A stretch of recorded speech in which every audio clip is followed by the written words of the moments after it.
Sometimes the people we lose find their way back to us when we need them most. Sometimes they return carrying secrets that change everything we thought we knew about life itself. 10 years ago, Ulfr the Giant vanished into the eastern woods. The feared warrior became just another ghost story around village fires. Now he's back, hollow-eyed and searching for answers to the dark visions that haunt him. One cold night, something pulls him to an old stable deep in the wilderness.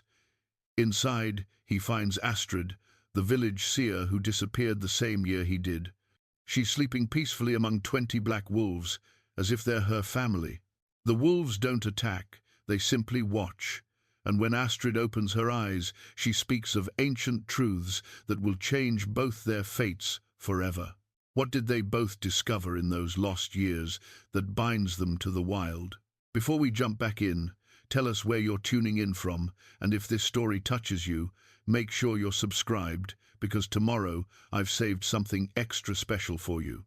The morning mist clung to Iron Vale like an old man's breath on a winter day, carrying with it whispers of change that made the village dogs restless and the children cling closer to their mothers' skirts.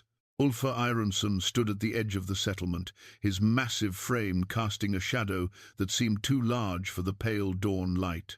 10 years had carved deep lines into his face, and his once golden beard now bore streaks of premature silver that caught the first rays of sun like threads of memory. The battle-worn axe at his side told its own story of the lost decade, where once its blade had gleamed like captured starlight. Now it bore chips and stains that spoke of battles fought in places where no songs would ever be sung. The leather wrap on its handle had been rewound countless times, each layer a testament to hands that had gripped it through nightmares made real. It was a warrior's weapon dulled by purpose he could no longer remember, much like the man who carried it. Bjorn the Grey emerged from his longhouse, moving with the measured steps of a man who had seen too many winters and buried too many friends. His eyes, still sharp as winter wind despite his 70 years, studied the returned warrior with the careful attention of one who had ruled this valley since before Ulfr was born. The village elder's weathered hands gripped a walking staff carved with runes that predated the Christian crosses now hanging in some of the newer homes.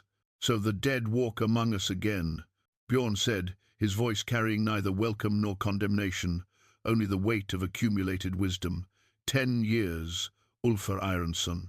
10 years we burned offerings for your soul, believing the eastern woods had claimed another good man. Ulfr's response came slowly, as if each word had to be pulled from some deep well within him. "Perhaps what stands before you is something else entirely." His voice had changed too deeper now, with undertones that seemed to echo from places beyond the mortal realm. The village had grown in his absence, but not in the way settlements usually expand. New homes clustered closer together, as if seeking safety in proximity. The outlying farms that once dotted the valley's edges had been abandoned, their fields returning to wild grass and bramble. Even the children played closer to their doorsteps, their laughter more subdued than he remembered. Sigrid emerged from the smithy, her hammer still in hand, steel dust clinging to her leather apron. She had been barely 16 when her brother vanished, all fierce determination and untested courage. Now she stood as a woman grown, her shoulders broad from years of working the forge, her eyes holding the depth that comes from carrying responsibility too young. Brother. The single word carried 10 years of grief, anger, and desperate hope. She dropped the hammer, its clang echoing off the surrounding buildings like a bell tolling for the dead. "Sister." His own voice broke on the word, and for a moment the haunted giant became simply a man who had lost precious years with the only family he had left. Their embrace was fierce and desperate, two people trying to bridge a decade with the simple act of holding on. But even as Sigrid pressed her face against his chest, she felt the changes in him, muscles that moved differently, scars that told stories she couldn't read, and a coldness that seemed to emanate from somewhere deep within his bones. "You're different," she whispered against his shoulder. "What happened out there, Ulfr? What happened to you and the others?" The others. The 23 warriors who had followed him into the eastern woods on what should have been a simple raid against the river bandits. Young Thorvald with his easy laugh and steady shield arm. Gunnar Ironbeard, who could split a log with a single axe stroke. Eric the Swift, who moved like wind through water. All gone, lost to whatever darkness dwelt beyond the known paths. "I don't know," he said, and the honesty in his admission made it all the more terrible. "I remember the morning we left. I remember the sun on our armor and the songs we sang. Then fragments, shadows that moved wrong, eyes that watched from the darkness between the trees. And then nothing until I woke 3 days ago on the banks of the Wolf River with no memory of how I came to be there." Bjorn approached them slowly, his walking staff tapping against the hard-packed earth. "There have been signs," the old man said carefully, "strange lights in the eastern sky, wolves howling in patterns that sound almost like speech. The boundary stones your grandfather's grandfather set to mark the safe lands, some of them have fallen, though no storm has passed to topple them." The mention of wolves sent a chill through Ulfr that had nothing to do with the morning air. In his dreams, if they were dreams, he saw them constantly. Great, black shapes, with eyes like captured moonlight, watching him with an intelligence that was disturbingly human. Sometimes he woke with the taste of raw meat in his mouth and dirt under his fingernails, as if he had been running through the forest on all fours. "The seer woman," Sigrid said suddenly, stepping back from their embrace. "Astrid disappeared the same night you left. Some said she went mad, ran into the woods babbling about ancient pacts and forgotten gods. Others claimed she was called away by the old magic itself." Astrid. The name stirred something in the depths of Ulfr's fractured memory, like a stone dropped into a still pond. He could almost see her, thin and bird-like, with silver hair that seemed to move of its own accord, and eyes that looked through you rather than at you. She had warned him against the raid, he remembered that much, had stood in his path as he prepared to lead his men out, speaking of omens and shadows that walked in daylight. She spoke truth more often than not, Bjorn admitted grudgingly, even when her words made little sense at the time. The old bloodlines run strong in that one. Her grandmother could read the flight of ravens like other women read runes carved in stone. The village was fully awake now, and Ulfr could feel the weight of watching eyes from every doorway and window. Some of the gazes held welcome. He had been a good leader, fair in his judgments and quick to defend the weak. But others carried fear, and he understood why. He was a walking reminder of mysteries they preferred to forget. Evidence that the old dark things still moved in the world, despite their prayers to newer gods. A child ran past, chasing a wooden ball with painted runes. She couldn't have been more than 6, born well after his disappearance. Yet when she looked at him, her steps faltered, and her eyes widened with instinctive recognition, as if some part of her soul knew what he had become, even if her young mind couldn't give it a name.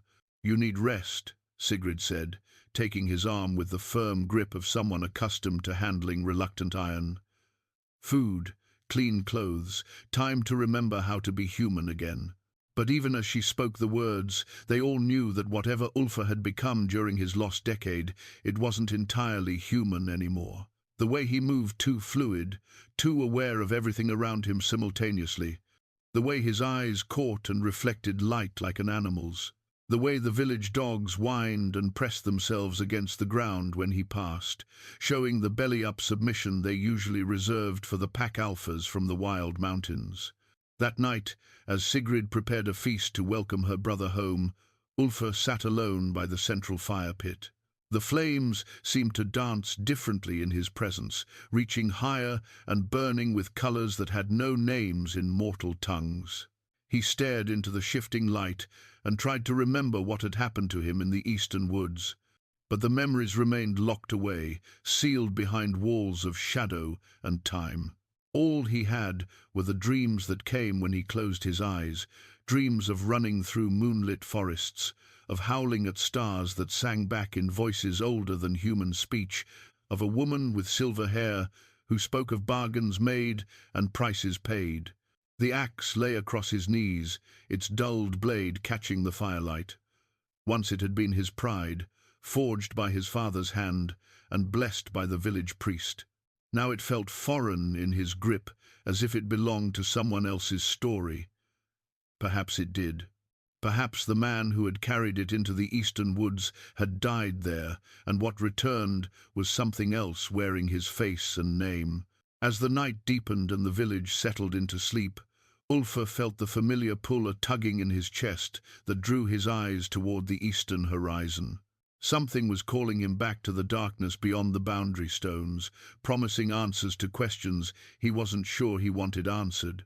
But tonight he resisted the call. Tonight he was content to sit by the fire and remember what it felt like to be human, even if he wasn't certain he still deserved the name. Tomorrow would bring its own choices, its own revelations. For now, it was enough to be home, surrounded by the familiar sounds of a village at rest and the warmth of hearth fires that held no magic beyond the simple human need for light in the darkness. The visions came with the third night, more vivid than any dream had a right to be. Ulfr found himself standing in a forest that existed somewhere between memory and nightmare, where the trees grew so tall their tops vanished into perpetual twilight, and their roots drank from streams that ran backward toward their sources. The air tasted of copper and old snow, and every shadow seemed to breathe with its own life. But it was the voice that truly unsettled him, a woman's voice, carried on wind that touched nothing else, speaking words in a tongue he didn't recognize, yet somehow understood perfectly. The pact holds, son of iron, the circle must be completed. He woke, gasping, his sleeping furs soaked with sweat despite the cool autumn air. Through the window of Sigrid's house, the eastern horizon glowed with the faint light of false dawn, and something deep in his chest pulled him toward it with the insistence of a fishhook buried in his heart. This time he didn't resist. Ulfr dressed quietly, taking care not to wake his sister. The battle-worn axe felt heavier than usual as he secured it to his belt, its familiar weight somehow foreign against his hip. He slipped from the house, like a man walking toward his own execution, each step carrying him further from the warm certainty of human habitation and closer to whatever waited in the wild spaces beyond. The eastern woods began where the last cultivated field ended, marked by standing stones that his ancestors had placed to ward against the old dark things. Most of the stones still stood upright, their carved runes barely visible in the pre-dawn gloom, but several had toppled over in recent years. Grass grew thick around their fallen forms, and small animals had made nests in the spaces where protective wards once blazed with spiritual fire. Beyond the boundary stones, the forest felt different. The very air seemed thicker, charged with potential energy that made his skin prickle and his teeth ache. Trees that looked normal from a distance revealed strange characteristics, up-close bark that seemed to pulse with its own heartbeat, leaves that rustled without any wind to move them, shadows that fell in directions that defied the position of sun and moon alike. He walked for what felt like hours, following no path he could see, but guided by an instinct that felt older than conscious thought. The deeper he went, the more the forest revealed its true nature. This wasn't wilderness, as men understood it. This was a place where the natural world touched something far older and stranger, where the boundaries between what was real and what was possible grew thin as spider's silk. The whispers started when the sun reached its zenith, though no sunlight penetrated the thick canopy above. Voices speaking in languages that predated human speech, calling his name with syllables that tasted like blood and starlight when he tried to form them with his own tongue. They led him deeper, always deeper, past clearings where no grass would grow, and streams that ran uphill toward sources hidden in the dark between the trees. When he finally found the stable, it sat in a clearing that shouldn't have existed, surrounded by trees so perfectly arranged they might have been planted by a giant's hand. The building itself was ancient beyond reckoning, its timber weathered to silver grey, and its roof thick with moss that glowed faintly in the perpetual twilight. No wind stirred the clearing, yet the grass moved constantly in patterns that suggested something large and unseen walked among the roots. The smell hit him before he saw them, the wild musk of predators mixed with something else, something that spoke to parts of his mind he'd forgotten he possessed. Through the stable's open doorway, he could see them lying in a perfect circle, their black fur seeming to absorb what little light filtered through the canopy. 20 wolves, each as large as a pony, sleeping with the peaceful contentment of creatures who feared nothing in all the wide world. And in their centre, as if she were their queen and they her loyal court, lay Astrid. The seer woman looked exactly as she had 10 years ago, untouched by time or hardship despite her decade in the wild. Her silver hair spread around her like water, and her weathered hands were folded across her breast in the manner of one laid out for burial. Yet her chest rose and fell with the slow rhythm of deep sleep, and when Ulfr stepped across the threshold, her eyes opened immediately and fixed on his face with the intensity of a hawk sighting prey. "You came," she said, her voice carrying the same quality as the whispers that had led him here. "I wondered if the human part of you would prove stronger than the call." The wolves stirred at the sound of her voice but didn't rise. Instead, they regarded Ulfr with eyes that held far too much intelligence for mere animals, measuring him with a gaze that seemed to see straight through to his soul. One of them, larger than the others, with a white patch across its muzzle that gave it the appearance of wearing a mask, lifted its head and made a sound that was neither growl nor whine, but something altogether more unsettling. "They know you," Astrid said, sitting up with fluid grace. Around her throat hung a leather cord strung with bone runes that seemed to pulse with their own inner light. Each carved symbol was older than the village, older than the standing stones, older perhaps than human memory itself. "They remember what you were before you forgot, what I was." Ulfr's voice came out rougher than he intended, the words scraping against his throat like broken glass. "I was a warrior. I led men into battle. I protected my people. You were so much more than that." Astrid rose to her feet, and the wolves around her shifted to give her space while maintaining their protective circle. "You were the bridge, Ulfr Ironson, the one born to stand between the world of men and the world of the old powers. Your bloodline carries the mark of both realms, though you've spent most of your life trying to deny that heritage." She moved among the sleeping wolves like a woman walking through her own garden, each step sure and purposeful. When she reached him, she extended one weathered hand and touched his forehead with fingers that felt unnaturally cold. Images flooded his mind, fragments of memory he thought were lost forever. The raid into the eastern woods, the river bandits they'd meant to drive off, the discovery that the bandits themselves were fleeing from something deeper in the forest, something that had been hunting them with methodical patience. The decision to pursue, to investigate what could frighten men who had carved out a living through violence and intimidation. And then, the darkness between the trees had come alive. "The Shadow Walker," Astrid said, her fingers still pressed against his forehead. "Ancient beyond mortal comprehension, hungry for the taste of our world. It had found a way through the barriers, a crack in the walls between realms. Your men stumbled into its web like flies into a spider's trap." More memories surfaced, his warriors screaming as shadows with substance wrapped around them, pulling them into spaces that existed perpendicular to reality. The desperate battle against enemies that couldn't be cut with steel or burned with fire. His own transformation as something vast and terrible noticed his struggles and marked him for its own purposes. "But you resisted," Astrid continued. "Your bloodline gave you strength the others lacked. And I was there, watching from the between places, ready to pull you back before you fell completely into darkness. The bone runes around her throat flared brighter, and suddenly Ulfr could see the stable as it truly was not an abandoned building, but a nexus point where multiple realities touched and overlapped. The wolves weren't just animals, but guardians, spirits given physical form to protect this sacred space.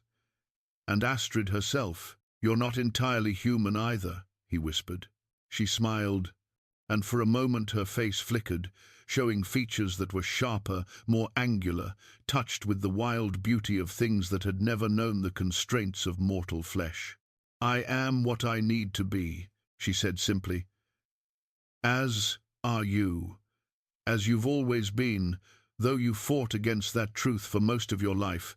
The pact was made long before you were born, Ulfr.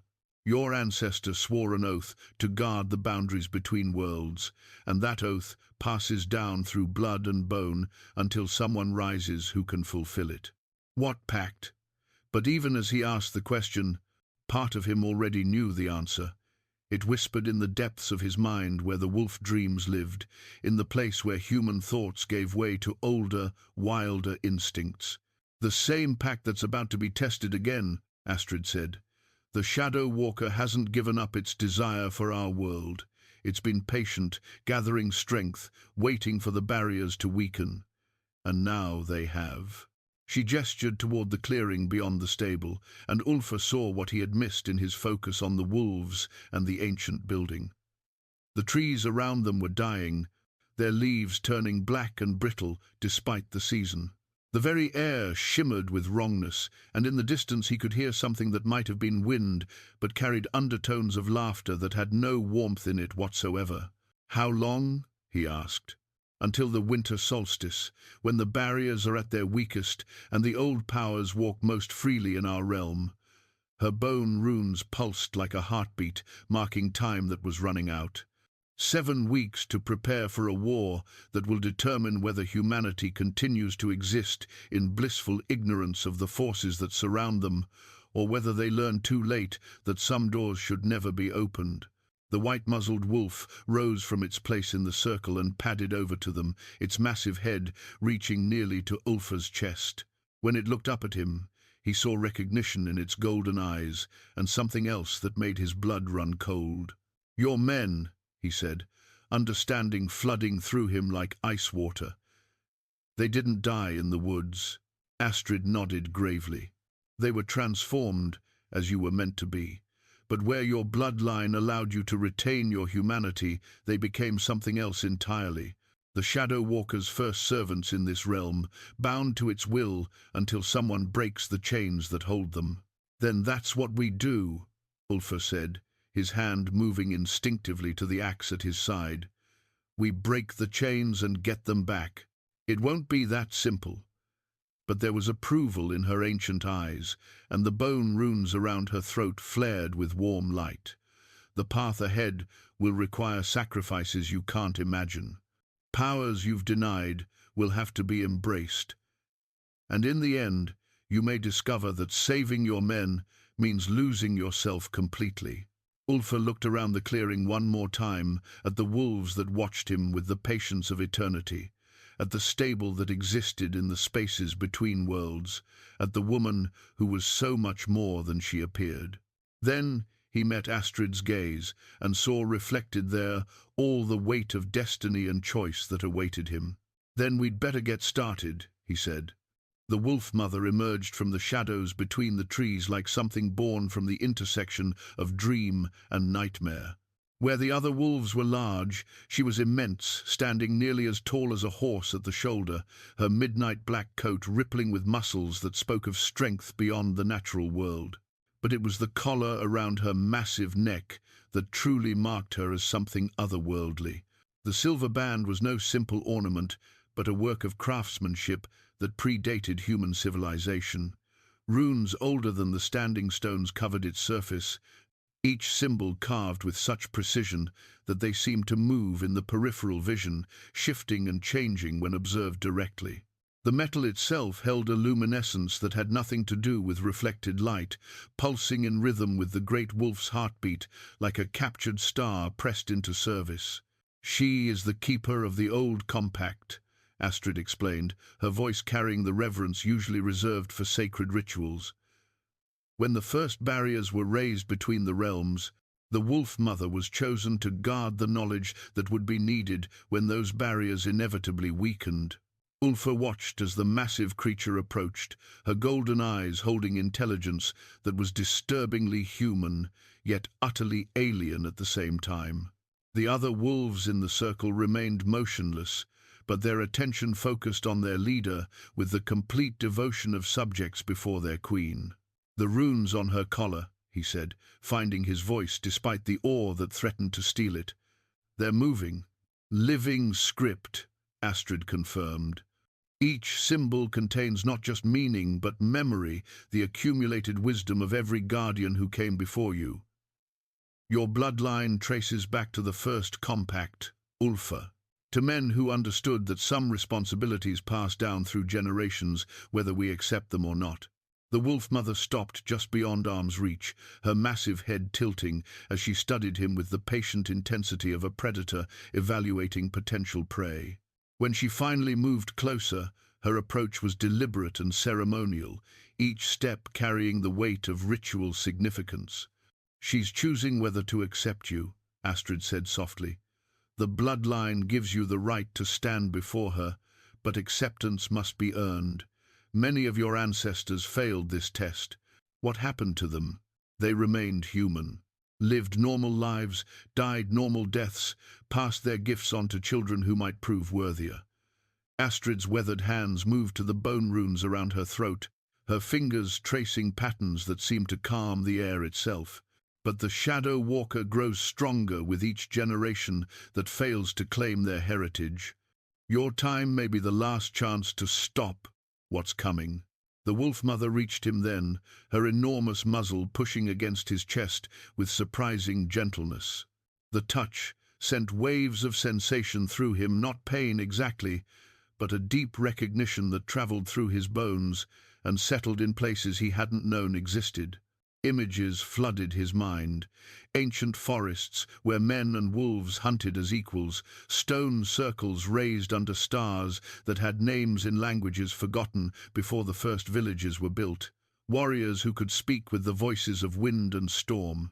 And beneath it all, the growing darkness that hungered for their world with the patience of geological time. "I see them," he whispered, his hand moving instinctively to rest on the Wolf Mother's massive head. "My ancestors, the ones who carried this burden before me." "The first was Eirik Wolfborn," Astrid said, her voice taking on the cadence of an ancient story passed down through countless tellings. "He made the original compact when the Shadow Walker first sought entry to our realm. The bargain was simple. Humanity would provide guardians to watch the boundaries between worlds, and in return, the old powers would remain in their proper places. Until now. The bone runes around her throat pulsed brighter. The compact held for 15 generations, but each guardian faced greater challenges than the last. The Shadow Walker learned from each encounter, adapted its strategies, found new ways to test the barriers that contained it. The Wolf Mother stepped back, and Ulfr felt something fundamental shift inside him. The world looked different now. Layers of reality he'd never noticed before became visible, overlapping and interweaving like threads in an impossibly complex tapestry. He could see the flow of power through the standing stones that marked the village boundaries, the way certain trees served as anchors for protective wards, the thin places where other realms pressed close against their own. "The sight comes with acceptance," Astrid explained. "You're beginning to see the world as it truly is, not as human perception filters it. But sight alone won't be enough for what's coming." Around them, the other wolves began to stir. They rose from their places in the circle with fluid grace, their movements coordinated in ways that spoke of shared consciousness rather than pack instincts. Each wolf was unique. Some bore scars from battles fought in realms where physical laws worked differently. Others showed markings that seemed to shift and change, like living tattoos. But all of them looked to the Wolf Mother with the same unwavering devotion, and now, increasingly, their attention turned to him. "They were human once," he said, understanding dawning with the weight of revelation. "Some of them.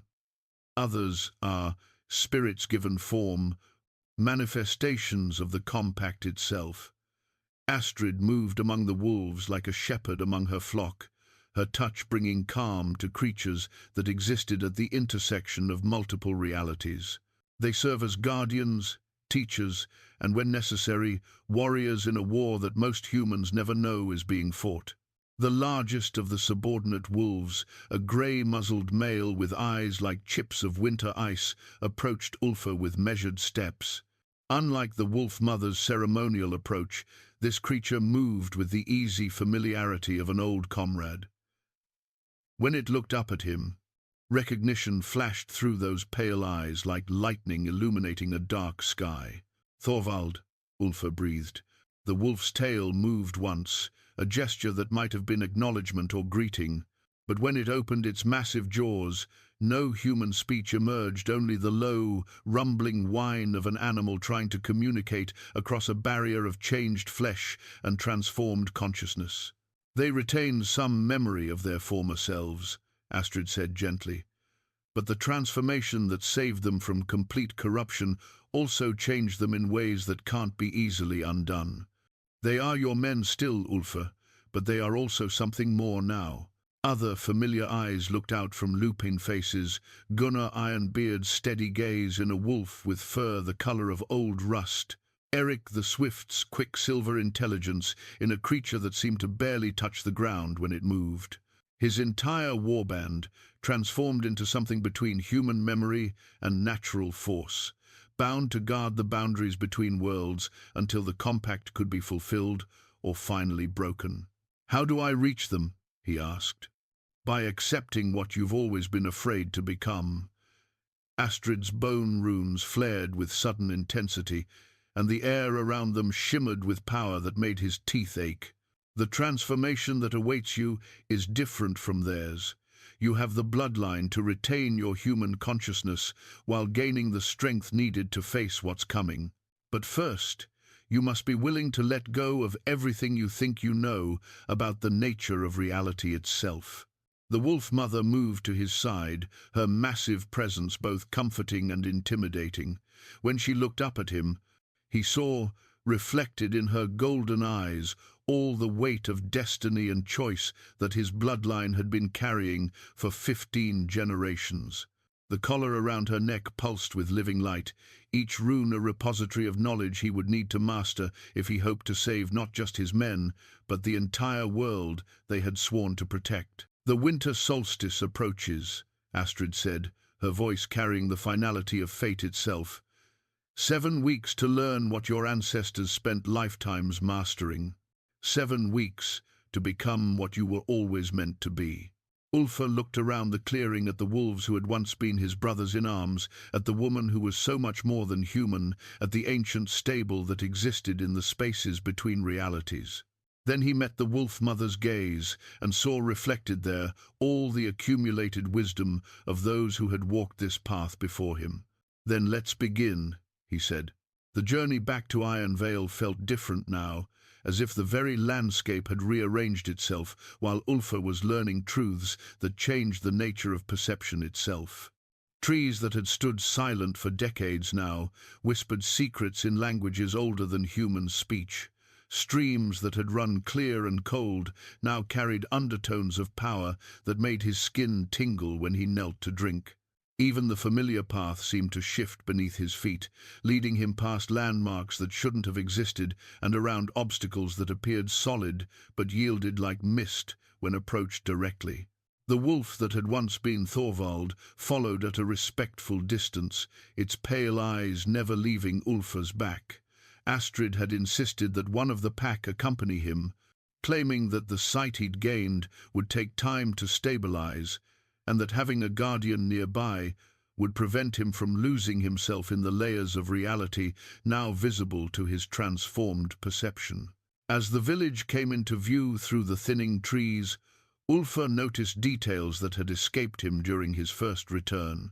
The protective wards his grandfather's grandfather had set weren't just carved stones marking boundaries, they were focal points for a complex web of spiritual defenses that stretched like invisible threads between the settlement and the wild lands beyond. Some of those threads glowed with steady light, strong and unbroken. Others flickered weakly, their power diminished by time and neglect, and several had gone completely dark. The memorial stone stood at the village's eastern edge, a granite monument carved with the names of warriors lost in various raids and battles over the generations. Ulfr had passed it countless times without truly seeing it, but now the ancient marker revealed its true nature. Beneath the familiar names, older runes pulsed with faint energy, and as he approached, new symbols began to appear on the stone's weathered surface.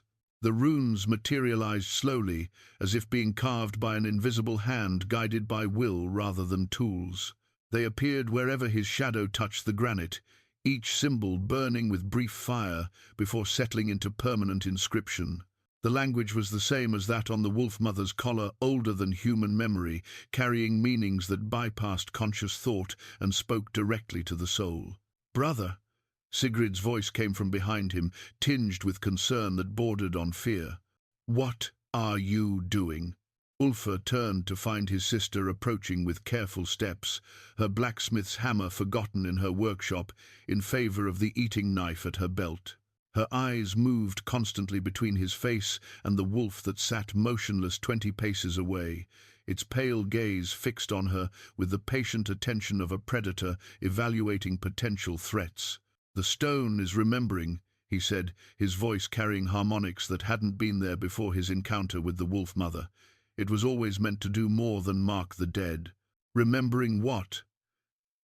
But even as she asked, Sigrid could see the new runes continuing to appear, their meanings just beyond her comprehension, yet somehow familiar, like half-remembered songs from childhood. The compact, the bargain our ancestors made to keep the darkness at bay. Ulfr placed his palm flat against the memorial stone, and the response was immediate. Light flared through the granite's crystalline structure, illuminating the entire monument from within and revealing layers of inscription that had been hidden for generations. "This isn't just a memorial, sister. It's an anchor point for the wards that protect our people." The light spread outward from the stone, following invisible pathways that connected it to similar anchors throughout the village and beyond.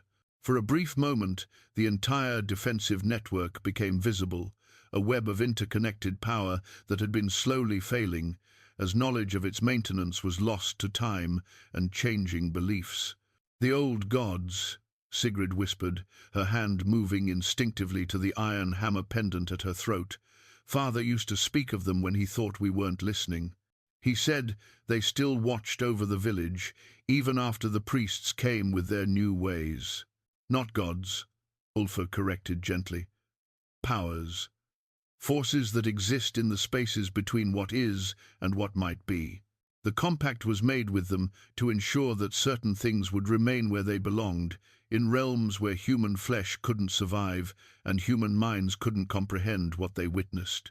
The wolf that had been Thorvald rose from its resting place and padded closer, its movement causing several villagers who had emerged from their homes to step back in alarm.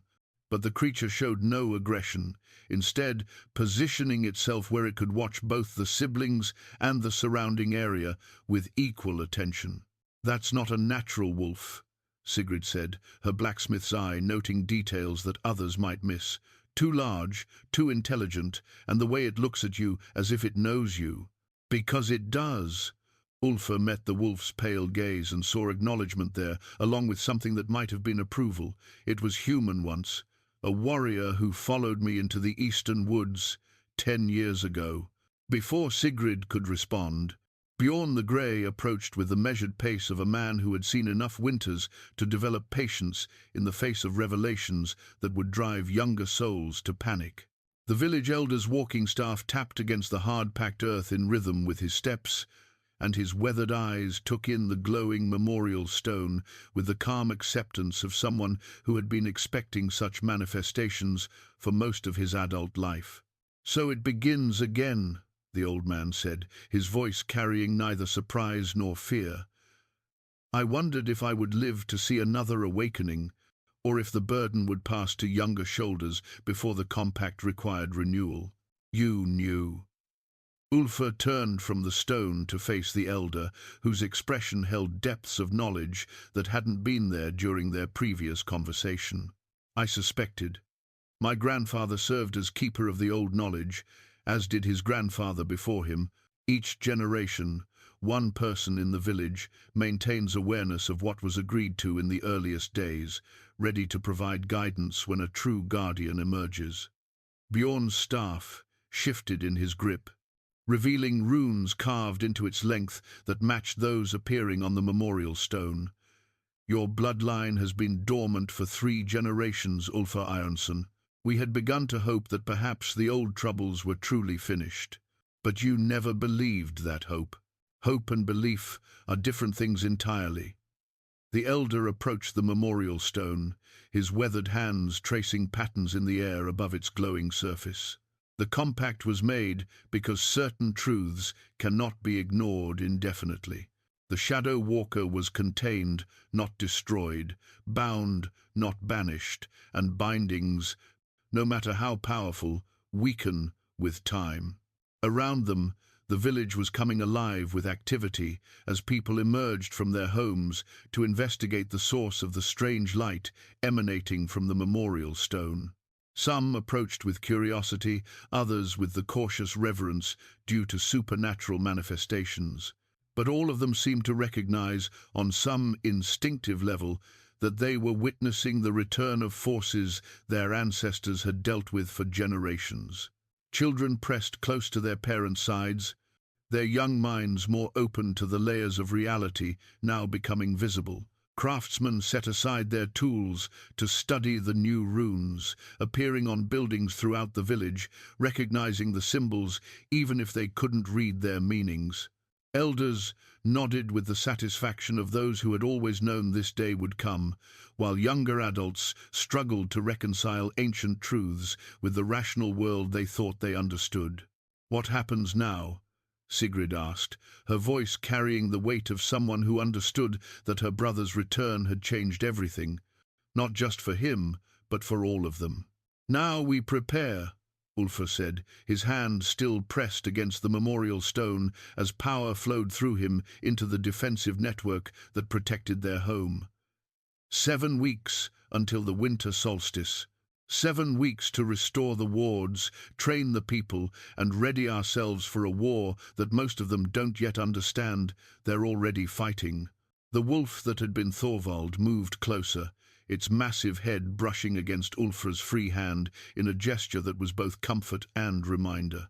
Around them, the memorial stone continued to glow with inner fire, its newly revealed runes casting shadows that danced with their own life. And in the distance, just at the edge of perception, something vast and patient stirred in the darkness between the trees, aware that its greatest enemy had finally awakened to his true nature. The compact was awakening, and with it, forces that had slumbered for too long were beginning to stir. The eastern woods called to Ulfr for 3 days before he finally answered, his dreams growing more vivid and urgent with each passing night. In them, he heard voices he recognized, not the wolves who had once been his men, but the human voices they had carried before their transformation. They spoke his name across impossible distances, their words layered with pain and desperate hope. This time, he didn't travel alone. The wolf that had been Thorvald accompanied him as before, but now others followed as well. Sigrid, despite his protests, and young Henrik the Fletcher, whose grandfather had been among the lost warband. Both carried weapons, blessed by Bjorn with oils pressed from herbs that grew only in places where the old powers still held sway. "You shouldn't have come," Ulfr said as they passed beyond the protective boundary stones, his enhanced sight already picking up the wrongness that permeated the deeper woods. What we're looking for, it may be more than human minds can safely witness. Then it's good we're not entirely human anymore, Sigrid replied, her voice steady despite the tremor in her hands. Around her neck she wore a pendant. Bjorn had given her a piece of meteoric iron carved with protective runes that pulsed with faint warmth against her skin. The memorial stone showed me things when I touched it, brother. Memories that aren't mine, but feel as real as my own past. Henrik nodded agreement, his young face already showing the strain of seeing beyond normal perception. I can feel my grandfather's presence ahead of us, not dead but changed, waiting for something. They walked deeper into the forest than any of them had gone before, following paths that seemed to shift when observed directly, but remain stable when trusted to peripheral vision. The very air grew thick with potential energy, and twice they had to stop while strange lights passed overhead, not birds or any natural phenomenon, but manifestations of powers that existed in the spaces between defined realities. It was Henrik who found the first fragment, his enhanced sensitivity to his grandfather's presence, leading them to a clearing where the grass grew in patterns that hurt to look at directly. Half buried in the earth at the clearing's center lay a piece of painted wood and leather that had once been part of a warrior's shield. But this was no ordinary remnant of battle. When Ulfr lifted the fragment from the ground, it pulsed with residual energy that sent images flooding through his mind. Memories that belonged to Thorvald Eriksson, his closest friend and shield brother. The psychic echoes contained within the broken wood showed him moments from that terrible day 10 years ago, the first awareness that something was wrong in the deep forest, the growing realization that their quarry was not the simple river bandits they had expected, and finally the horror of facing entities that existed primarily as living shadow given malevolent purpose. He fought bravely, Ulfr whispered, his fingers tracing the painted raven that had been Thorvald's personal symbol. Even when the shadows wrapped around him, even when he felt his humanity slipping away, he kept fighting to protect the others. The wolf that carried Thorvald's spirit moved closer, its pale eyes reflecting understanding and what might have been gratitude. When it nuzzled against the shield fragment, the artifact's glow intensified, and for a moment Ulfr could see through both sets of eyes, simultaneously human memory overlaid with lupine perception, creating a double image that revealed truths hidden from single perspectives. The Shadow Walker didn't just transform them, he said, understanding dawning with the weight of revelation. It tried to corrupt them completely, to turn them into extensions of its own will. But something protected them, held onto the core of what they were, even as their flesh changed. The compact, Sigrid said, her voice carrying new understanding. The same power that flows through our bloodline protected them when they needed it most. They continued deeper, guided by the psychic resonance of the shield fragment and the unerring instincts of their lupine companion. The forest grew stranger with each step, until they walked through groves where the trees bore leaves of silver and gold, where streams flowed upward toward sources hidden among branches that reached into skies of impossible color. In a valley where 3 such streams converged, they found evidence of a settlement not built by human hands, but shaped by will and necessity from the living rock and growing wood. Shelters that were neither caves nor huts, but something between the two, their walls breathing with the slow rhythm of sleeping giants. And in the largest of these structures, they found the others. 7 figures sat around a fire that cast no smoke and gave off no heat, their forms caught somewhere between human and wolf, as if the transformation that had claimed them was incomplete or deliberately arrested. They wore remnants of their original armor and clothing, but these had been modified with additions that belonged to no human craft, amulets of twisted wood and bone, cloaks woven from materials that shifted color with the viewer's angle, weapons that hummed with energies drawn from sources beyond the physical realm. When Ulfr entered the shelter, they turned as one to look at him, and he saw recognition in eyes that held both human intelligence and animal awareness. They had been waiting for him, he realized. waiting for their leader to find them and understand what they had become. "My brothers," he said, his voice breaking on the words, "what has been done to you?" The figure closest to the fire, wearing the remnants of Gunnar Ironbeard's distinctive scale mail, gestured toward empty space beside the circle. When Ulfr took the offered place, images began to flow between them without the need for spoken words. Memory shared through connection deeper than speech, understanding passed from mind to mind through bonds forged in battle and tempered by shared transformation. He saw their struggle against the Shadow Walker's influence, their desperate fight to retain their humanity even as their bodies changed. He felt their pain as they realized they could never return to their old lives, their acceptance of exile in service to a greater purpose. And he understood finally that they had chosen this fate, not the transformation itself, but the decision to resist complete corruption and instead become guardians of the boundary between realms. "You've been protecting the village," he said, wonder filling his voice. "All these years, you've been fighting incursions from the Shadow Realm, keeping the darkness at bay while we lived in ignorance of the danger." The figure that had been Gunnar nodded slowly, then rose and moved to a niche carved into the shelter's living wall. From it, he withdrew an object that made Ulfr's breath catch in his throat, a crown of raven feathers and bone that seemed to absorb light from the surrounding air, creating a void in the shape of royal authority. The raven's crown. Even before Gunnar placed it in his hands, Ulfr knew what he was looking at. This was the Shadow Walker's symbol of dominion, the artifact through which it claimed authority over the boundary between life and death.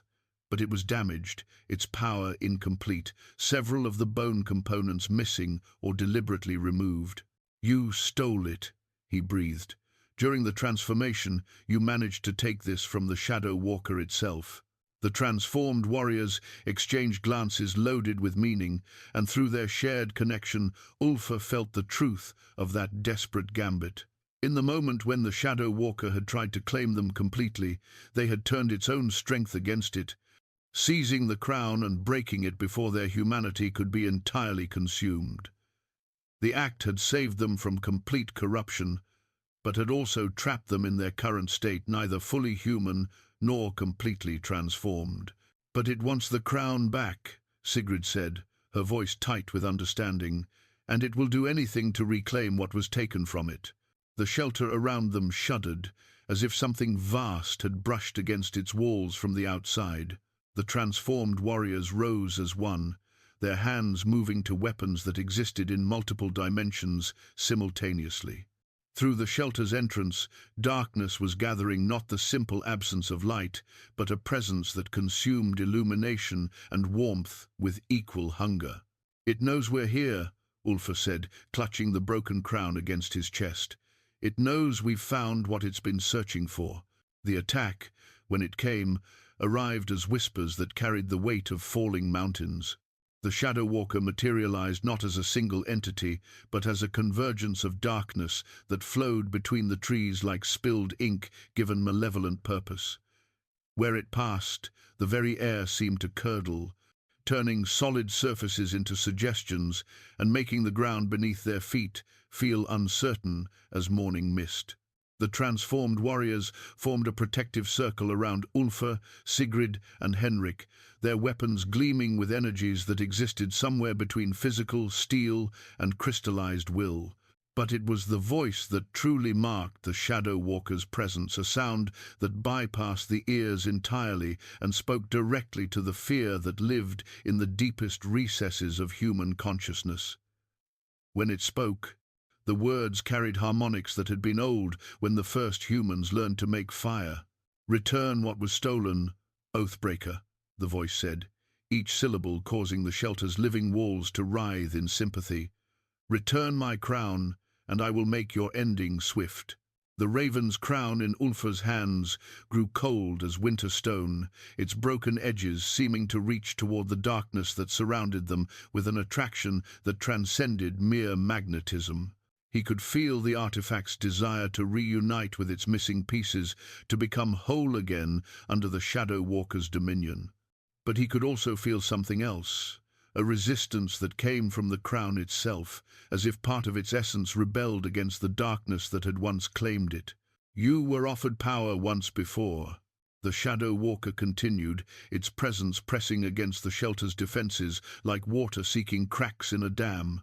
"You refused then, choosing the pain of mortality over the certainty of eternal service. I am prepared to make the same offer again." Through the psychic connection he shared with his transformed warriors, Ulfr felt the memory of that first encounter 10 years ago, when the Shadow Walker had emerged from the spaces between realities to offer him dominion over the boundary realms in exchange for his willing service. The refusal had cost him everything he thought he valued: his men, his certainty, his place in the world he understood. Yet it had also preserved something more precious than comfort, the freedom to choose his own path. "I refused, then, because I saw what you truly are," Ulfr said, rising to face the darkness, despite the primal terror that clawed at his resolve. "Not a ruler or a god, but a parasite that feeds on the corruption of others. You don't offer power, you offer the illusion of control while consuming everything that makes existence worth preserving." The darkness around them pulsed with what might have been laughter. "And what has your refusal gained you? Look at your precious warriors, caught between forms, unable to return to their families or find peace in death. Look at yourself, bearing blood that marks you as guardian to a compact most of humanity has forgotten. Your nobility has purchased only suffering." It was true, and the weight of that truth pressed against Ulfr's resolve like a physical force. His transformed men could never return to their old lives. He himself was caught between worlds, no longer fully human, yet not entirely something else. The responsibility of the compact would mark him for the rest of his days, separating him from simple pleasures that others took for granted. But through the crown in his hands, he felt something unexpected: warmth that had nothing to do with temperature. The broken artifact was responding to his touch, not with the hungry attraction it showed toward the Shadow Walker, but with something that felt almost like recognition. As his fingers traced the damaged bone and tattered feathers, images flooded his mind, not memories of darkness and corruption, but visions of what the crown had been before the Shadow Walker claimed it. A circlet of bone and feather worn by the first guardian, a symbol of authority over the boundary between realms that had been created to protect rather than dominate. The Shadow Walker had stolen it during the earliest incursions, corrupting its purpose and turning it into an instrument of dominion over death itself. But the theft had been incomplete. The crown's essential nature remained unchanged beneath layers of imposed darkness. "You stole this from my ancestor," Ulfr said, understanding flooding through him like dawn light dispelling night. "It was never yours by right. You corrupted it, but you never truly claimed it." The darkness around them convulsed, and for a moment the Shadow Walker's true form became visible, a writhing mass of void and hunger that wore crowns and titles like costume jewelry, accumulating symbols of power while possessing no legitimate authority of its own. It was ancient beyond measure and cunning beyond mortal comprehension, but it was also, fundamentally, empty, a void that sought to fill itself by consuming everything it touched. "The crown chooses its bearer," one of the transformed warriors said, his voice carrying harmonics that belonged to realms where sound and meaning were the same thing. "It was never yours to command." The raven's crown grew warm in Ulfr's hands, its damaged structure beginning to shift and change. Where bone had been broken, new growth appeared, not the stark white of death, but the warm ivory of living material. The raven feathers that had been torn and scattered were replaced by plumage that held all the colors of night sky, from the deep purple of twilight to the star-touched blue of midnight. And the bindings that held the crown together sang with power that owed nothing to shadow and everything to the connection between guardian and responsibility. "No." The Shadow Walker's voice carried the fury of eons, its presence pressing against the shelter with force that made the living walls scream in sympathy. "The compact is broken. The barriers weaken with each passing year. Soon I will walk freely in your realm, and no guardian's oath will have power to contain me. The compact isn't broken, Ulfr said, placing the transformed crown on his head and feeling its weight settle into place like destiny finally accepted. It was never broken, only dormant, waiting for someone willing to pay the price of renewal. Power flowed through him, not the corrupting influence the Shadow Walker offered, but something cleaner and more complex. The authority to command the boundary between realms, but also the responsibility to use that authority in service of protection rather than domination. Through the crown's connection to the fundamental forces that shaped reality, he could feel the Shadow Walker's true nature, not an ancient evil to be defeated, but a necessary darkness that had overstepped its proper bounds. "You have a place in the order of things," he said, his voice carrying new harmonics that made the very air around them sing with potential. "But that place is not in our realm. Return to the spaces between, and trouble the world of humans no more." The Shadow Walker's response came as pure fury given form and substance. Tendrils of living darkness lashed out at the shelter's defenses, seeking cracks through which its essence could pour. The transformed warriors met the assault with weapons that blazed with borrowed starlight, but even their enhanced abilities struggled against an enemy that existed primarily as animated void. It was Sigrid who broke the stalemate, her blacksmith's intuition recognizing what others had missed. The crown on Ulfr's head was incomplete, not because pieces had been lost, but because it required willing sacrifice to achieve its full power. Without hesitation, she stepped forward and placed her hand on the artifact's base, offering her own life force to complete the binding. "Sister, no." "Yes," she said simply, "this is why I came, why I was meant to come." The crown blazed with light that existed in spectrums beyond normal vision, its power finally complete with the addition of freely given sacrifice. The Shadow Walker's assault faltered as binding forces older than civilization reasserted their authority, defining the proper boundaries between realms and reinforcing the compact that had protected humanity for generations uncounted. "This is not finished," the Shadow Walker said, its presence already beginning to fade as the crown's power forced it back toward its proper realm. "The winter solstice approaches.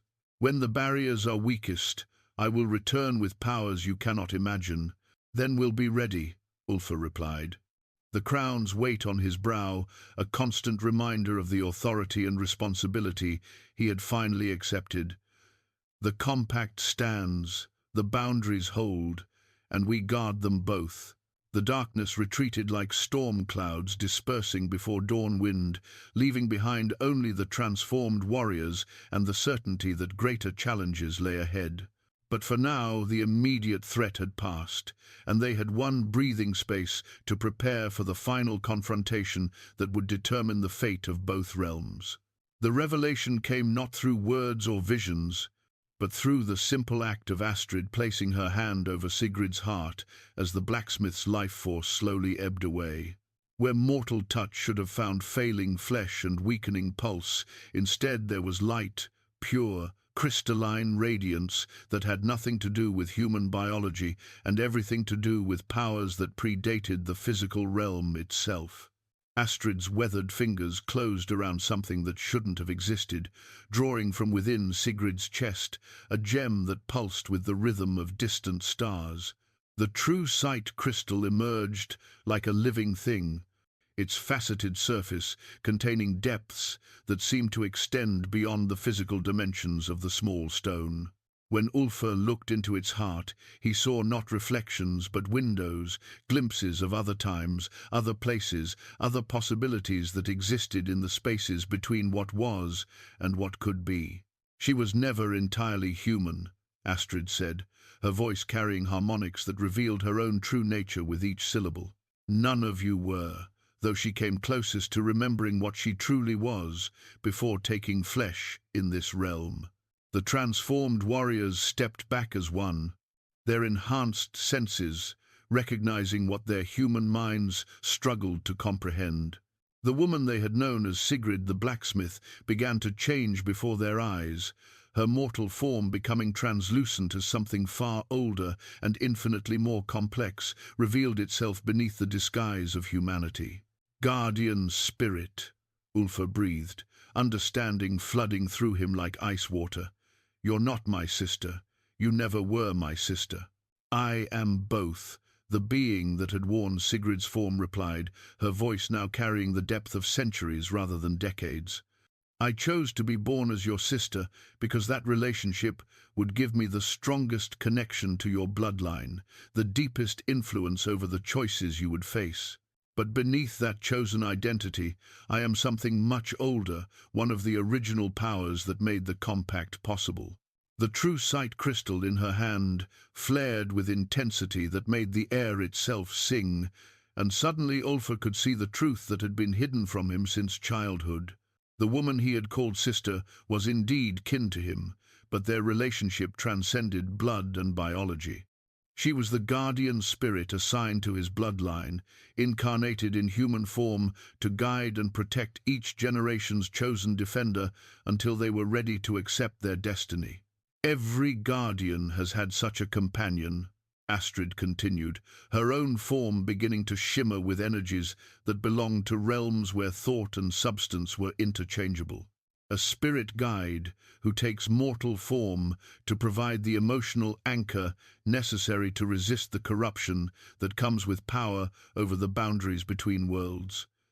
Without that connection, every guardian would eventually fall to the same darkness they were meant to contain." Through the crystal's revelations, Ulfr saw the truth of his ancestors' stories, warriors who had seemed to fight alone but had always been accompanied by companions whose true nature remained hidden even from themselves. Brothers, friends, lovers, children, all of them incarnated spirits, whose purpose was to ensure that the Guardian's humanity remained intact, regardless of how much supernatural power they accumulated. "The 10 years in the eastern woods," he said, pieces of a vast puzzle finally clicking into place. "You were there with me, not physically, but I was the voice that called you back from complete transformation," Sigrid confirmed. "When the Shadow Walker offered you power in exchange for service, I was the anchor that held you to your human identity even as your flesh changed. The price was my own temporary dissolution. I had to scatter my essence across the boundary realms to maintain our connection, which is why I couldn't take physical form again until you were ready to accept your role as guardian." The implications hit Ulfr like a physical blow. Every memory he treasured of growing up with his sister, every moment of sibling affection and rivalry, every shared experience that had shaped him into the man he'd become, all of it had been real, but not in the way he'd understood. His sister had loved him because loving him was her fundamental nature, her reason for existing, and he had loved her in return, never knowing that their bond transcended the normal relationships between mortals. "How many times," he asked, his voice raw with emotion, "how many times have you lived and died to guide my bloodline?" 15 incarnations, she said simply. "Once for each guardian who has carried the responsibility of the compact. Each time, I am born anew with no conscious memory of what I truly am, living a complete human life until the moment comes to reveal my nature and offer the final sacrifice necessary to complete the binding." The true sight crystal pulsed in rhythm with her words, each flash revealing glimpses of those previous lives. A warrior maiden who had died defending her guardian brothers back in battle, a wise woman who had given her life to seal a breach between realms, a mother who had sacrificed herself to save her guardian son from corruption. Over and over, across centuries of human history, the same spirit had chosen to become mortal in order to save the world from darkness. "And after?"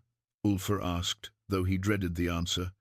"After you make the sacrifice, what happens to you?" "I return to the realm of pure spirit, carrying with me all the love and memory accumulated during my mortal incarnation. It becomes part of me, enriching my essence until the time comes to incarnate again. Her form was becoming increasingly translucent, the crystal's power drawing her back toward her true nature. This is not death as mortals understand it, Ulfr. It is transformation, a willing exchange of one form of existence for another. Through the shared connection provided by his transformed warriors, Ulfr felt their understanding and acceptance of what was happening. They had suspected something was different about Sigrid from the moment she'd insisted on accompanying them into the eastern woods, had sensed the otherworldly nature that she'd kept hidden beneath her mortal identity. Now they watched with the reverence due to a being who had chosen to become human out of love rather than necessity. The winter solstice, Astrid said, her own transformation becoming more apparent with each passing moment. That was never just the Shadow Walker's deadline, it was ours as well. The moment when the barriers between realms become thin enough for me to return to my true form and complete the work I came to do. Which is what exactly? But even as Ulfr asked, he was beginning to understand the scope of what had been planned from the moment of his birth.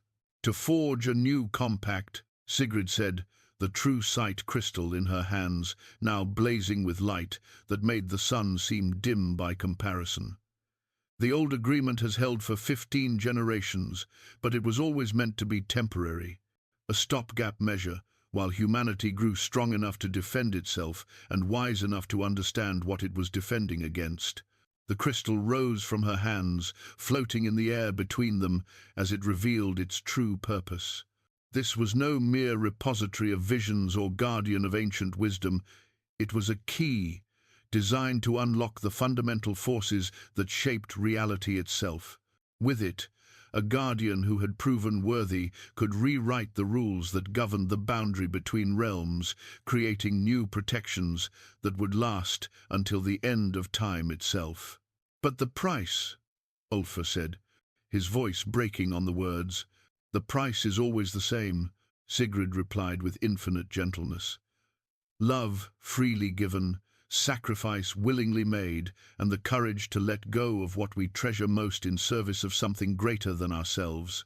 Around them, the eastern woods began to change as the true sight crystal's power reached out to touch the fabric of reality. Trees that had been corrupted by shadow influence straightened and healed, their leaves regaining natural color. Streams that had run backward resumed their proper flow toward the sea. Even the air itself seemed cleaner, charged with potential rather than malevolence. The Shadow Walker knows, Astrid said, her form now so ethereal that she seemed more spirit than flesh. It can sense the change, feel the new binding taking shape.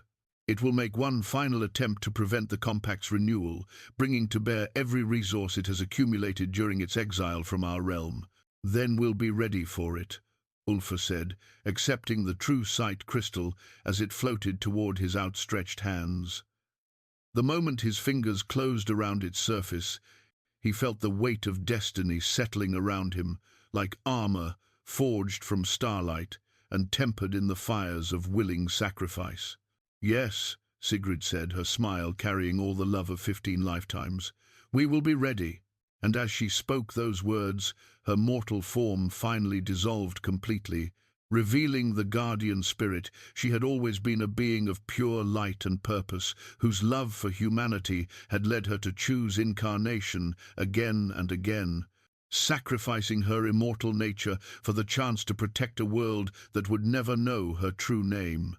The true sight crystal pulsed once more, sealing within its depths the memory of her sacrifice and the power it had unlocked. In 7 days, when the winter solstice arrived and the barriers between realms grew thin as gossamer, that power would be needed to forge a new compact and bind the Shadow Walker permanently to its proper realm. But first, there was preparation to be done, and a world to save. The forging of the Unity Blade required more than mortal craft. It demanded the convergence of elements that existed in the spaces between realms, metals that had never known earthly fire, and techniques passed down through bloodlines that traced back to the first compact. In the ruins of what had once been a temple to gods whose names were forbidden in civilized lands, Ulfr worked alongside his transformed warriors to create a weapon capable of bridging the gap between spiritual authority and physical force. The blade's core came from star-fall metal that Astrid had been collecting for decades, fragments of cosmic iron that had traveled between star systems before finding their way to Earth. Each piece carried within its crystalline structure the memory of space between worlds, making it the perfect material for a weapon that would need to function across multiple dimensions simultaneously. But metal alone, no matter how exotic, could not contain the forces they would need to channel. The Unity blade required binding elements drawn from the wolf pack itself, fur freely given by each transformed warrior, blood willingly shed by Ulfr himself, and most precious of all, a single breath from the wolf mother, exhaled across the cooling steel to grant it the ability to cut through more than physical matter. Henrik watched the process with the focused attention of one learning arts that could never be taught through conventional instruction. The young Fletcher had shown unexpected aptitude for the deeper mysteries, his sensitivity to spiritual currents making him invaluable as they prepared for the coming confrontation. Under Bjorn's guidance, he had learned to craft arrows that could find targets existing primarily in adjacent realms, their points forged from the same star-fall metal that formed the Unity blade's edge. "The Shadow Walker will not come alone," Astrid warned as they worked. Her form shifted constantly between human appearance and something more ethereal, the approaching solstice, making it increasingly difficult for her to maintain physical cohesion. It has had 10 years to gather servants from the boundary realms entities that hunger for our world but lack the power to breach the barriers on their own. The village of Iron Vale had become an armed camp in the 6 days since the revelation of Sigrid's true nature. Every able-bodied man and woman trained with weapons blessed by the old rituals, their steel treated with oils pressed from herbs that grew only where the barriers between realms wore thin. Children practiced hiding in root cellars that had been warded with symbols older than written language, their walls inscribed with protections that would hold against all but the most determined assault. Bjorn the Grey moved among them like a general preparing for siege, his accumulated knowledge finally put to its intended use. He had spent 7 decades learning the old ways in secret, preserving traditions that most of the village had forgotten existed. Now those traditions became their salvation as he taught mothers how to weave protective charms into their children's clothing and showed fathers how to carve guardian runes into the lintels above their doors. But it was the network of standing stones that required the most attention. For generations, the ancient markers had stood as passive monuments, their power dormant and their purpose forgotten. Under Ulfr's guidance, they were awakening to their true function as focal points for a defensive grid that could channel the collective will of every soul in the valley. The true sight crystal served as the network's heart, its faceted surface reflecting light that existed in spectrums beyond normal vision. When Ulfr placed his hands on its surface, he could feel the pulse of every ward stone throughout the valley, could sense the flow of protective energy that connected each marker to its neighbors in an intricate web of spiritual architecture. "My grandfather's grandfather knew this day would come," Bjorn said, as they worked to restore the largest of the boundary markers, a granite monolith that stood twice the height of a man. "He left instructions hidden in the foundation stones of my house, written in the old script and sealed with blood. Everything we're doing now, it was planned centuries ago by minds that could see further into the future than mortals have a right to." The restored standing stone hummed with power that made the air itself sing. Runes carved into its surface blazed with inner fire, each symbol a word in a language that predated human speech. When the wind passed through the valley now, it carried harmonics that spoke directly to the soul, reminding every living thing within the protective perimeter that they stood on ground defended by forces older than civilization. The transformed warriors had taken on roles that suited their new nature, becoming living bridges between the human defenders and the spiritual forces they sought to channel. Thorvald, still recognizable despite his lupine form, served as liaison between the pack and the village militia, his intimate knowledge of both human tactics and wolf pack behavior, making him invaluable in coordinating their combined defense. Gunnar Ironbeard had appointed himself guardian of the forge, his presence ensuring that every weapon blessed in the sacred fires carried enough spiritual charge to harm entities that existed primarily as animated shadow. His massive form, part man, part wolf, part something else, entirely moved through the smoke and sparks with the easy confidence of someone who had found their true calling after years of searching. Eric, the Swift, patrolled the village perimeter, his enhanced senses capable of detecting incursions from the shadow realm long before they became visible to normal sight.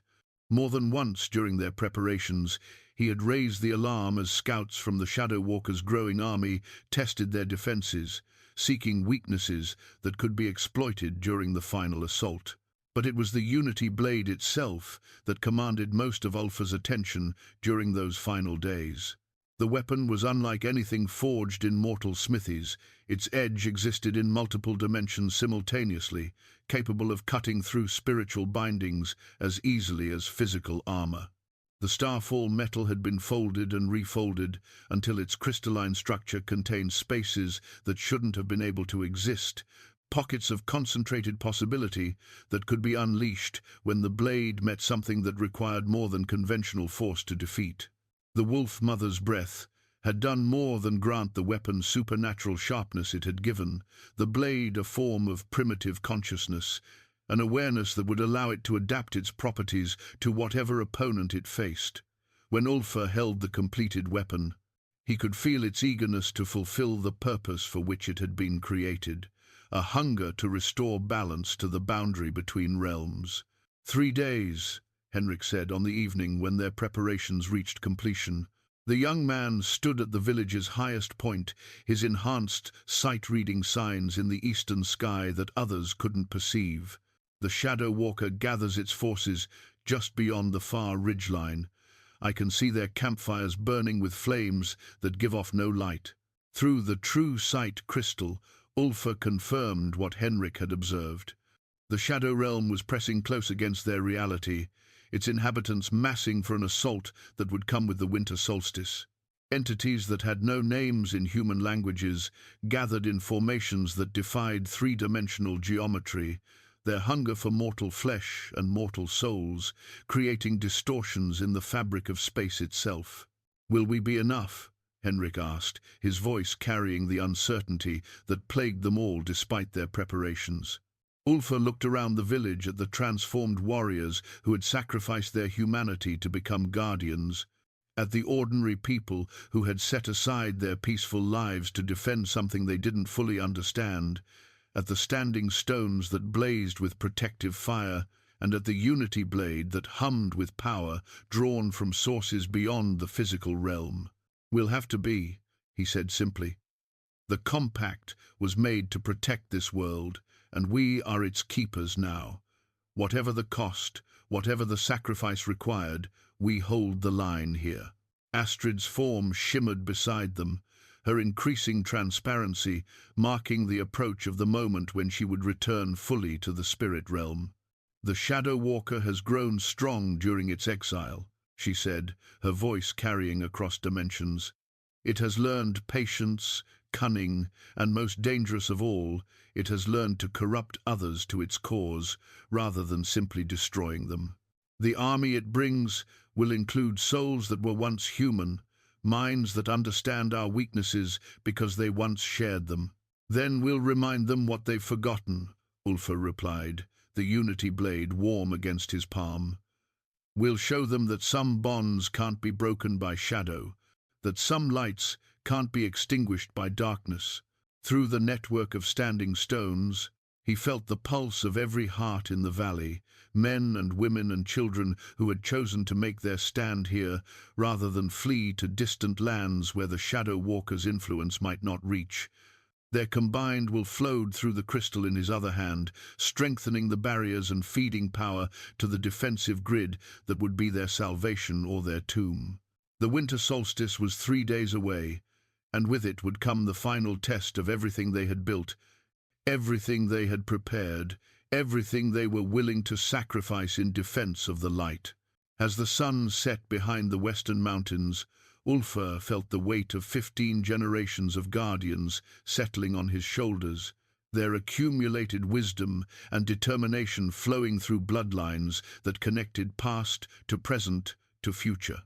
Tomorrow would bring final preparations, the day after would see last-minute adjustments to their defenses, and then would come the battle that would determine whether humanity continued to exist in blissful ignorance of the forces that surrounded them, or whether the darkness between realms would finally claim the world it had coveted for so long.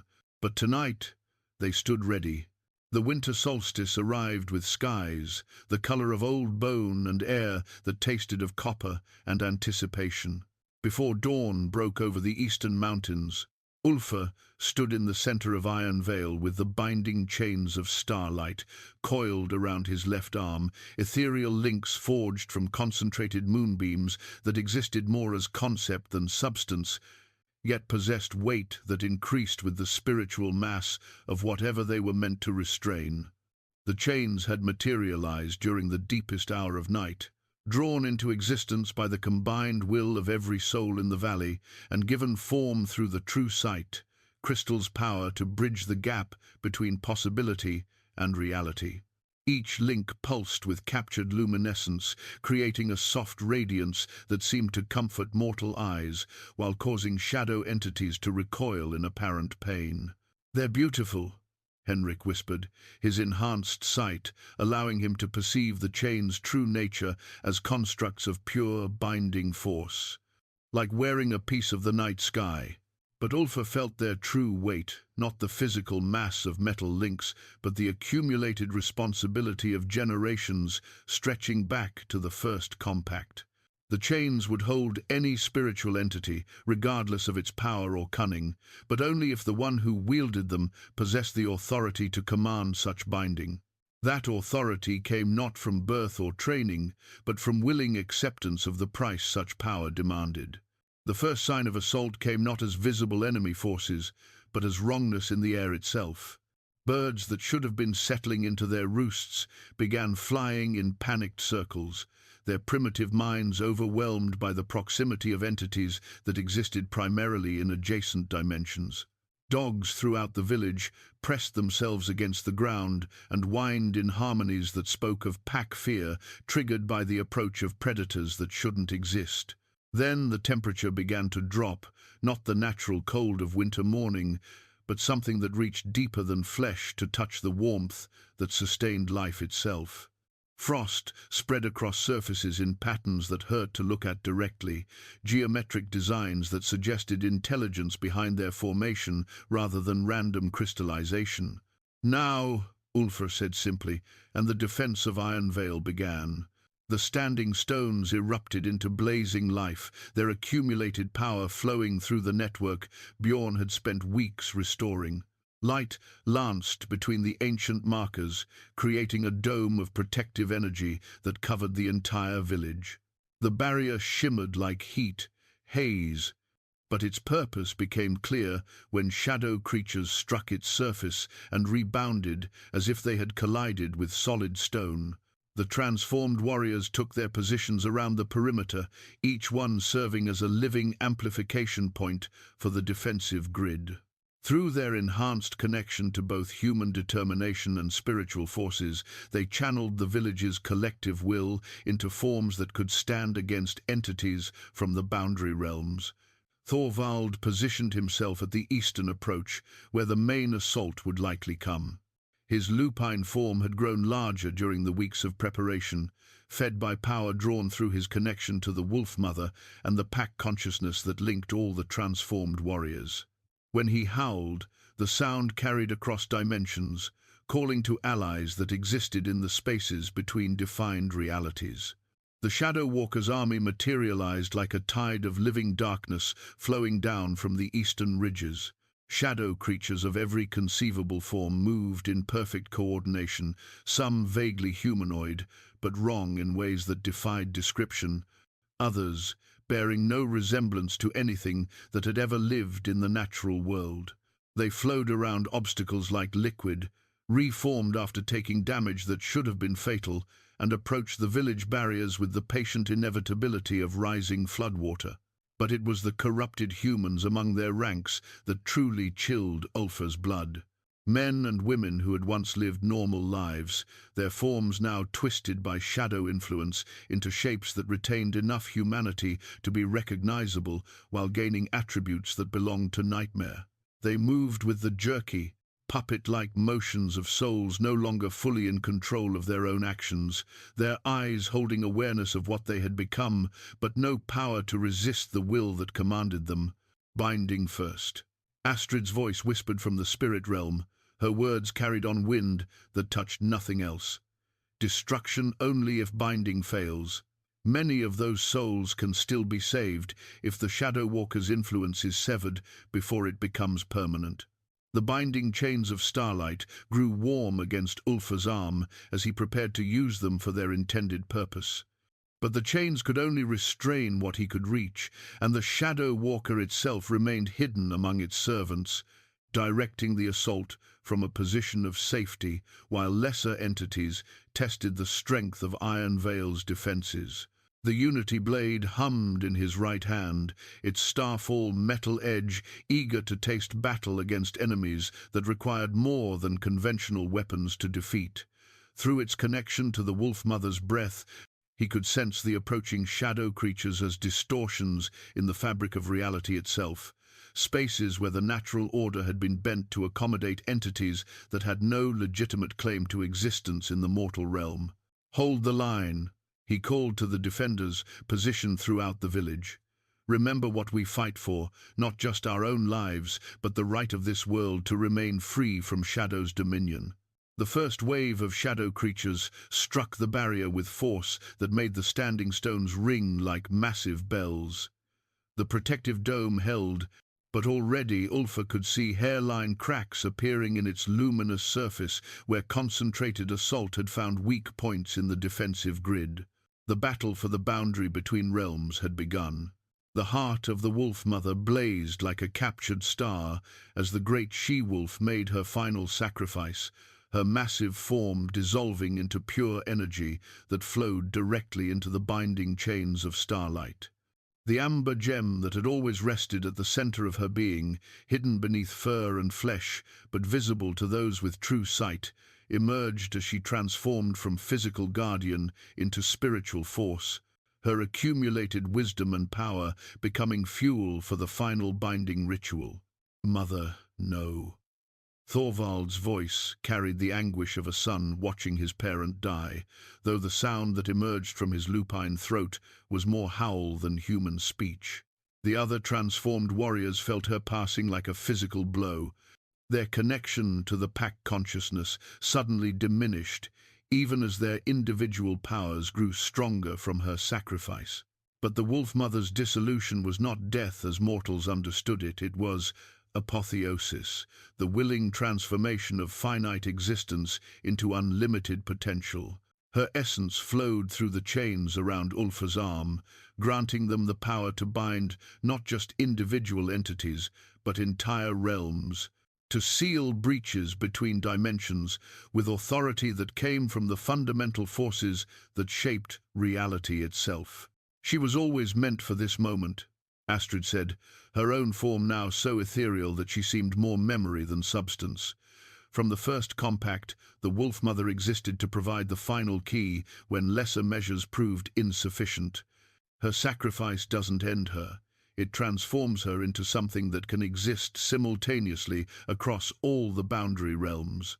The heart of the Wolf Mother pulsed with amber fire as it settled into the central link of the binding chains, its presence transforming the ethereal constructs into something that could restrain even the Shadow Walker itself.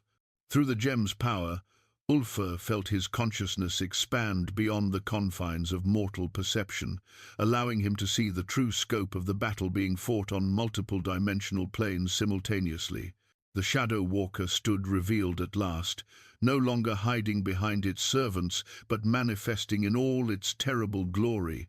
Where Ulfr had expected to see a creature of pure darkness, instead he found something far more disturbing, a being that had once been mortal like himself, transformed by eons of existence in the boundary realms into something that retained human intelligence while gaining powers that belonged to older, crueler forms of life. "I was the first guardian," the Shadow Walker said, its voice carrying across dimensions with the weight of accumulated centuries. "The one who made the original compact, who agreed to watch the boundaries between worlds. But watching became imprisoning, and imprisoning became corrupting, until I could no longer tell the difference between protecting the realms and controlling them." The revelation struck Ulfr like a physical blow. The enemy they faced wasn't some ancient evil from beyond human understanding. It was what every guardian risked becoming if they lost sight of their purpose and allowed power to corrupt their original intention. "You chose dominion over service," Ulfr replied, the unity blade in his right hand beginning to resonate with the chains around his left arm. "You forgot that a guardian's role is to protect, not to rule. And you believe you'll choose differently."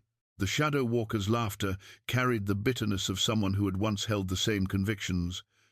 "Power of this magnitude changes those who wield it, Ulfr Ironson.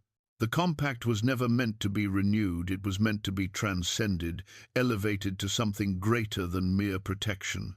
Around them, the battle raged across multiple dimensions as shadow entities pressed their assault against the village's defenses. But the true conflict was taking place in the space between heartbeats, where Ulfr and the corrupted guardian faced each other as representatives of two different philosophies about the relationship between power and responsibility. The heart of the Wolf Mother flared brighter as Ulfr raised the binding chains of starlight, their ethereal links extending across dimensional barriers to reach toward the Shadow Walker's essence.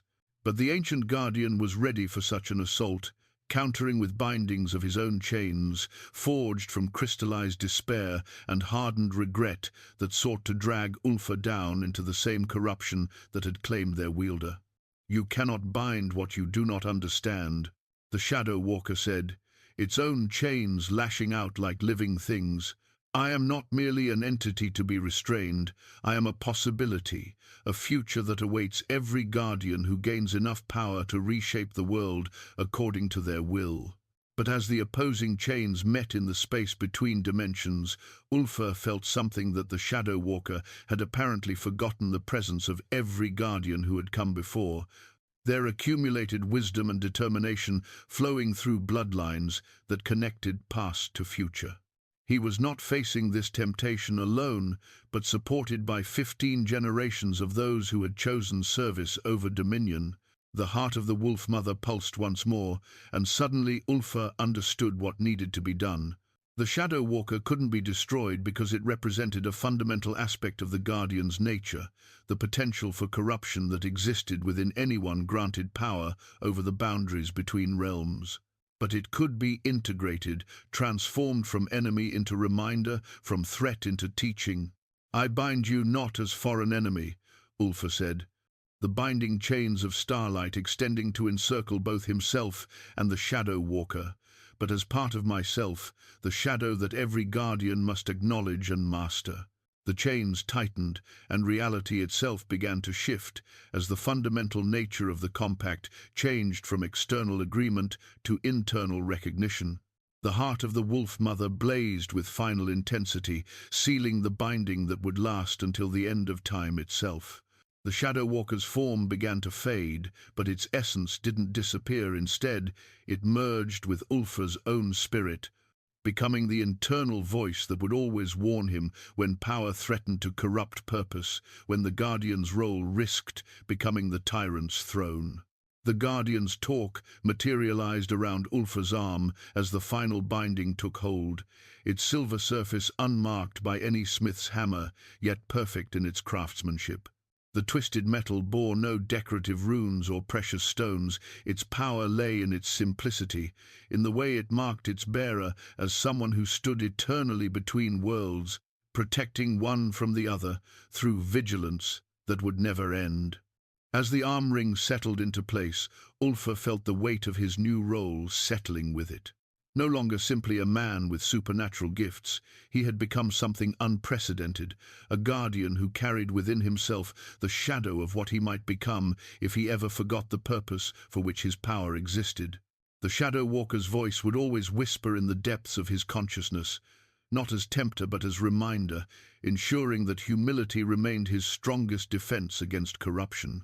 The village of Iron Vale awoke to a changed world. Where shadow creatures had pressed against their defenses throughout the night, now only natural darkness remained.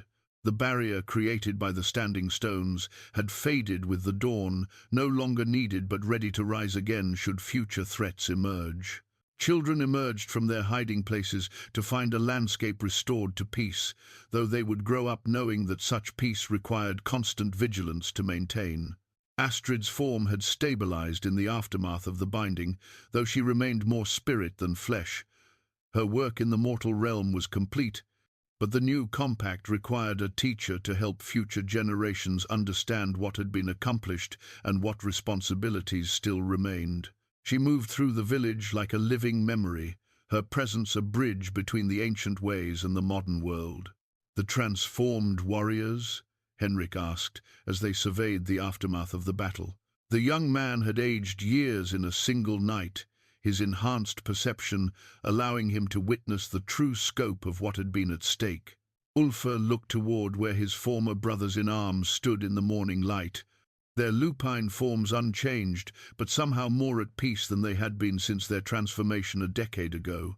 The Shadow Walker's influence had been lifted from them, freeing them from the corruption that had threatened to consume their humanity entirely. "They remain as they are," he said, understanding flowing through the Guardian's talk as it connected him to the deepest mysteries of the compact. "But by choice now, not compulsion, they serve as bridges between human and natural worlds, teaching both sides to coexist rather than to fear each other." Thorvald padded over to where they stood, his pale eyes holding intelligence that was fully awake for the first time since his transformation. When he looked at Ulfr, there was recognition there not just of their shared past, but of the choice that lay before all of them. "We could return to human form," Thorvald said, his voice carrying across dimensions through means that bypassed the limitations of his lupine throat. "The new compact makes such restoration possible for those willing to surrender the power that transformation granted." "But you won't," Ulfr said, reading the decision in his old friend's eyes. "No. We've learned too much about the true nature of the world to pretend we could simply return to farming and fishing. Iron Vale needs guardians who can see threats before they fully manifest, who can stand watch in the spaces between human understanding and ancient danger." Around them, the village was already adapting to its new reality. Bjorn the Grey worked with the craftsmen to establish workshops where ordinary tools could be blessed with protective properties. Mothers taught their children songs that carried protective power alongside traditional lullabies. Fathers learned to carve guardian symbols into the thresholds of their homes, creating a network of minor wards that would support the major defenses anchored by the standing stones. The memorial stone at the village's eastern edge had changed as well. Where once it bore only the names of the dead, now it served as a registry for the living, those who had chosen to accept responsibility for protecting the boundary between worlds. Ulfr's name appeared first, carved in letters that seemed to shift between ancient runic script and modern writing, depending on the viewer's perspective. Below his name, others began to appear as the weeks passed. Henrik, whose sensitivity to spiritual currents made him invaluable as an early warning system. Several of the village craftsmen, whose skills with protective charms and blessed weapons proved essential for maintaining the defensive network. Even some of the children, those born with the sight necessary to perceive threats that existed primarily in adjacent dimensions. The Guardian's talk grew warm against Ulfr's skin whenever new names appeared on the memorial stone, its silver surface recording each addition as the village evolved from a simple farming community into something unprecedented, a human settlement that existed knowingly at the intersection of multiple realms, protected by people who understood both the wonder and the danger of that position. Seasons passed, and the old patterns of life resumed their rhythm while incorporating new responsibilities. Planting and harvest continued alongside the maintenance of protective wards. Children played games that taught them to recognize spiritual anomalies alongside traditional skills like hunting and sowing. The village prospered in ways that had nothing to do with material wealth, growing strong in knowledge, wisdom, and the kind of community bonds that could weather any storm. On the anniversary of the winter solstice battle, Ulfr stood once again at the eastern boundary where the memorial stone kept its silent vigil. The Guardian's talk had become as natural a part of him as his own heartbeat, its presence a constant reminder of the choice he had made and the responsibility he carried. Astrid materialized beside him, her form more solid than it had been since the binding. "Do you regret it?" she asked. "The loss of a simple life, the burden of eternal vigilance?" Ulfr considered the question as he watched the sunset paint the sky in colors that existed in multiple dimensions simultaneously. Through the talk's connection to the fabric of reality, he could sense the health of the barriers between realms, could feel the pulse of protective energy that flowed through the network of standing stones and blessed thresholds throughout the valley. "I regret the necessity," he said finally. "I regret that such vigilance is required, that there are forces in the universe that see our world as something to be consumed rather than cherished. But I don't regret choosing to stand against them." The Guardian's talk pulsed with approval, its silver surface reflecting not just the fading daylight, but the accumulated satisfaction of 15 generations of Guardians who had made the same choice. In the distance, wolves howled not in threat or hunger, but in recognition of another day successfully defended, another night of peaceful sleep purchased through willing sacrifice and endless vigilance. The compact would endure, and so would the light it protected.